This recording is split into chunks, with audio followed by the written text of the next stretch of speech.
Hey friends, hello and welcome back to the channel. In this video tutorial, I'm going to share to you on how you can fix the SSL protocol error on your Windows. So if you encounter this SSL error, then let's go quick into the process on how we can fix this.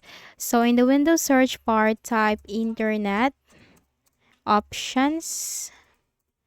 That will appear under the best match, so just click on that. Now here in the Internet Properties window, you'll find the Content tab, which has General Security Privacy Content. Click on Content.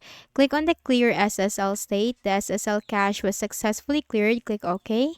Then you have the Advanced tab, which is the last tab. Scroll down and you'll find this option.